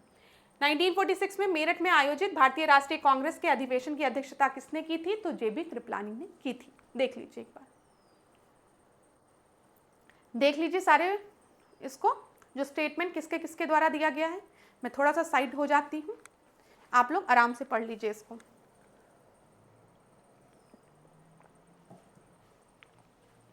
चलिए आगे देखते हैं, भारत का विभाजन और स्वतंत्रता देखते हैं। तो भारत के विभाजन को टालने का अंतिम अवसर कब समाप्त हो गया? जब कैबिनेट मिशन को अस्वीकार कर दिया गया। जब कैबिनेट मिशन अस्वीकार कर दिया गया उसको, तो अब विभाजन का जो मतलब विभाजन ना हो, जो आखिरी मौका था वो भी खत्म हो गया। फिर मैंने आपको बताया माउंटबेटन प्लान आया तो पार्टीशन होगा। माउंटबेटन प्लान को वाइसरॉय के रूप में भारत क्यों भेजा गया था? यथासंभव भारत को संयुक्त रखने की विशेष हिदायत के साथ। लेकिन क्या होता है, माउंटबेटन प्लान के तहत ही भारत का विभाजन होता है। आगे देखते हैं, 1947 में भारतीय राष्ट्रीय कांग्रेस देश के विभाजन के मुख्य रूप से इसलिए सहमत हुआ क्योंकि वे बड़े पैमाने पर संभावित सांप्रदायिक दंगों को बचाना चाहता था कि दंगे ना हो। भारत के विभाजन के विकल्प के रूप में गांधी जी ने माउंटबेटन प्लान को क्या सुझाया था कि जिन्ना को अपने सरकार बनाने दीजिए और विभाजन को रोक लीजिए, कि जिन्ना को बुलाया जाए, वो बने प्रधानमंत्री, अपनी सरकार बनाए और पार्टीशन ना हो। भारत विभाजन के समय विभाजन काउंसिल के अध्यक्ष कौन थे? लॉर्ड माउंटबेटन थे। लॉर्ड माउंटबेटन की अध्यक्षता में बनी विभाजन परिषद में भारतीय राष्ट्रीय कांग्रेस का प्रतिनिधित्व किसने किया था? तो जवाहरलाल नेहरू और पटेल जी ने। भारतीयों को वर्ष 1947 में सार्वभौम सत्ता सौंपने की योजना किस नाम से जानी जाती है? माउंटबेटन प्लान के नाम से। भारत के विभाजन से संबंधित माउंटबेटन योजना की सरकारी तौर पर घोषणा कब हुई थी? ये याद रखिएगा, 3 जून 1947। ठीक है, इंपॉर्टेंट। सरकारी रूप से माउंटबेटन प्लान की घोषणा कब हुई है? 3 जून 1947 को। आगे बढ़े, माउंटबेटन योजना ने किन प्रांतों में लोक निर्णयार्थ संतुति की थी? तो ये सिंध, बलूचिस्तान तथा उत्तर पश्चिमी सीमा प्रांतों में।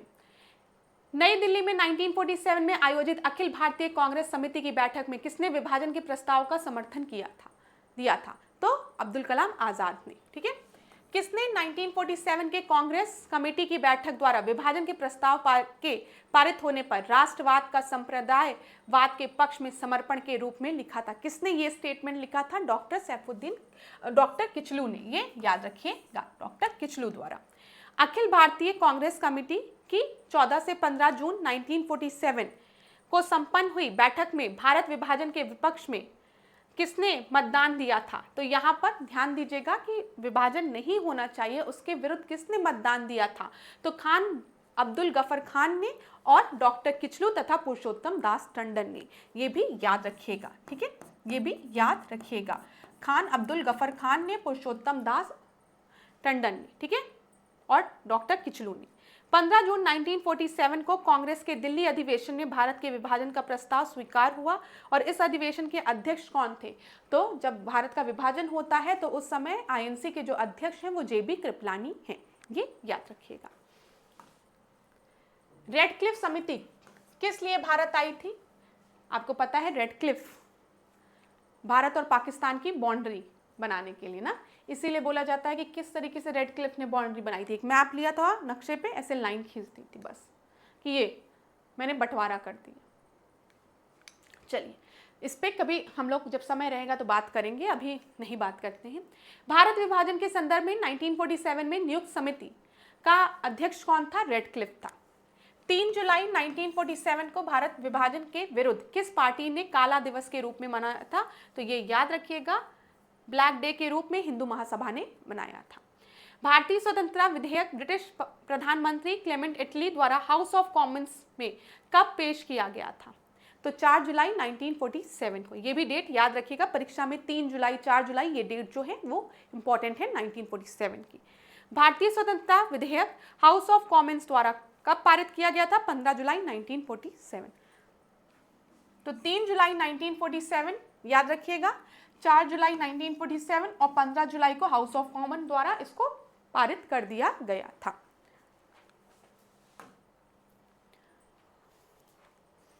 आगे देखते हैं क्लास।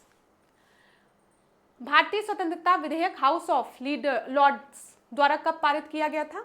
तो हाउस ऑफ कॉमन्स द्वारा 15 जुलाई 1947 को पारित किया गया था और हाउस ऑफ लॉर्ड्स द्वारा 16 जुलाई 1947 में पारित किया गया था।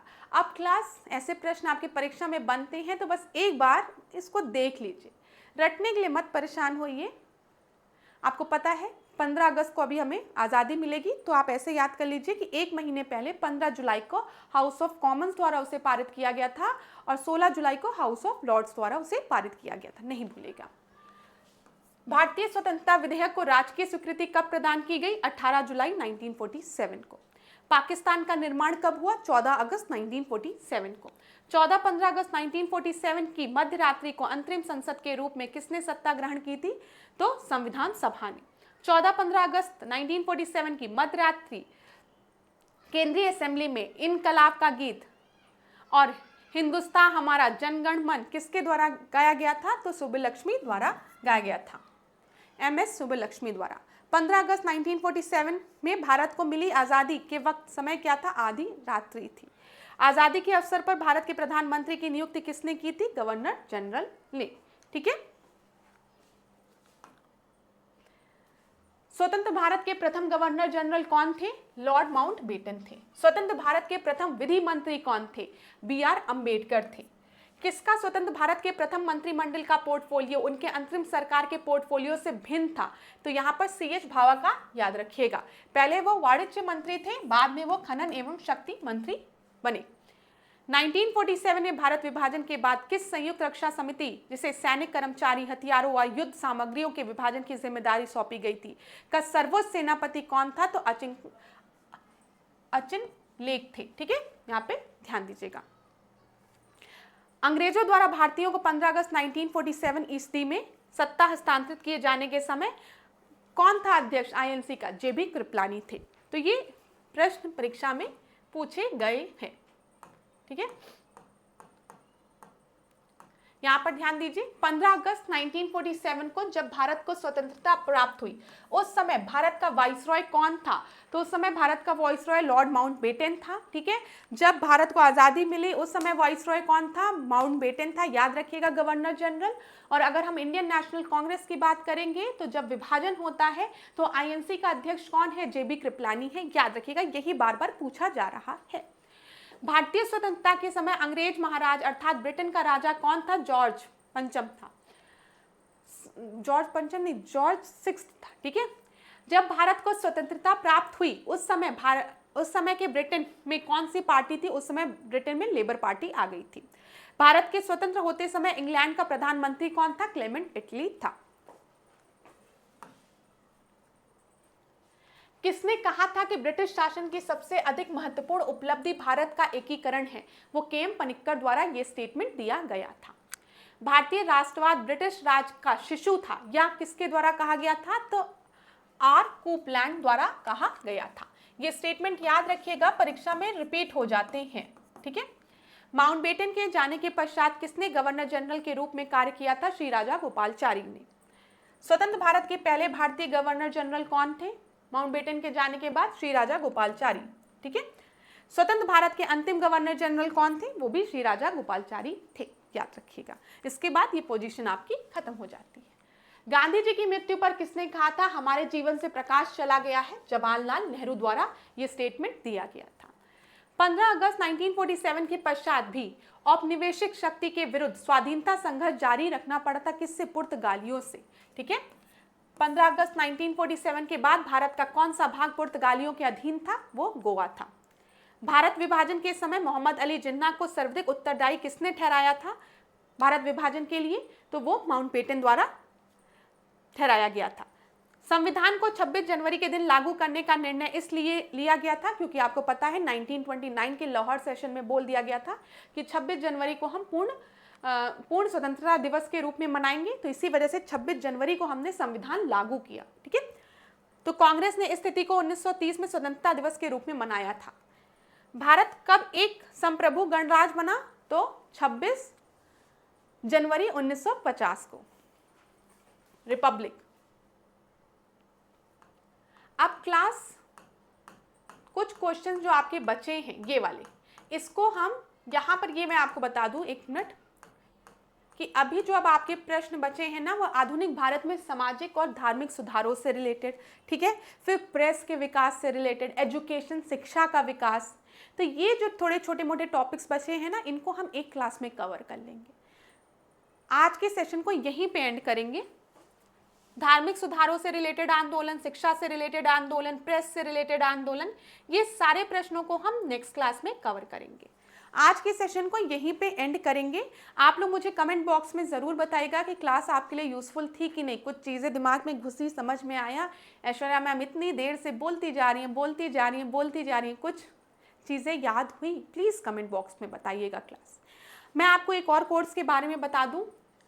डिकोड एग्ज़ाम यूपी मतलब RO का एक नया बैच स्टार्ट करने वाला है 2026-27 के लिए, जिसका कि नाम है अभ्युदय बैच, ठीक है, जो कि 5 अगस्त से स्टार्ट होगा आपका। तो अगर आपको इस बैच को ज्वाइन करना होगा तो यहाँ पर नंबर्स दिए गए हैं, इस पर आप कांटेक्ट कर सकते हैं।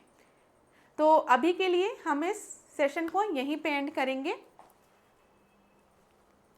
और नेक्स्ट क्लास में आपसे मिलेंगे। आप लोग अपने प्रीलिम्स की तैयारी करिए अच्छे से। कहीं पर भी कोई भी डाउट होगा तो आप लोग मुझे बताइएगा, और कौन से सब्जेक्ट्स को आपको रिवाइज करना है वो भी आप मुझे कमेंट बॉक्स में बता सकते हैं। ये 1 लाइनर क्वेश्चन सीरीज़ आपके लिए हेल्पफुल है कि नहीं क्लास, ये मुझे ज़रूर बताइएगा, ताकि आगे जल्दी जल्दी और भी सब्जेक्ट्स को कवर किया जा सके। देखिए सिंपल सी बात है, अगर आपके लिए ये 1 लाइनर सीरीज़ जो है वो यूज़फुल है तभी मैं इसकी और क्लासेस लेकर आऊँ, नहीं तो क्लासेस ला कर और आप लोगों के लिए यूज़फुल भी ना हो तो उसका कोई मतलब नहीं है ना। तो इसलिए मुझे कमेंट बॉक्स में ज़रूर बताइएगा। चलिए आज के सेशन को यहीं पे एंड करते हैं। आप लोग से कहूँगी खूब पढ़िए, खूब आगे बढ़िए, अपने पे विश्वास रखिए, ईश्वर पर विश्वास रखिए, अपने माता पिता के, अपने शुभ चिंतकों के आशीर्वाद पर विश्वास रखिए। जीवन में आप बहुत आगे जाएंगे। परीक्षा पास आ रही है, थोड़ा डर लग रहा होगा, लेकिन घबराइए मत। ज़्यादातर विद्यार्थी उसी सिचुएशन से गुजर रहे हैं जिससे आप गुजर रहे हैं, लेकिन आखिरी समय हार नहीं मानने का होता है, आखिरी समय युद्ध लड़ने का होता है। तो इसीलिए पढ़िए, ठीक है। अभी आपको जाकर युद्ध नहीं लड़ना है, आपका जो युद्ध है वो अपने विचारों से है, ठीक है, कि नहीं ये एग्ज़ाम मुझसे क्वालिफाई हो जाएगा, अभी समय है, ढंग से पढ़ लूँ, ठीक है। तो thank you so much class. कोई भी डाउट होगा तो कमेंट बॉक्स में बताइएगा। खूब पढ़िए, खूब आगे बढ़िए। धन्यवाद।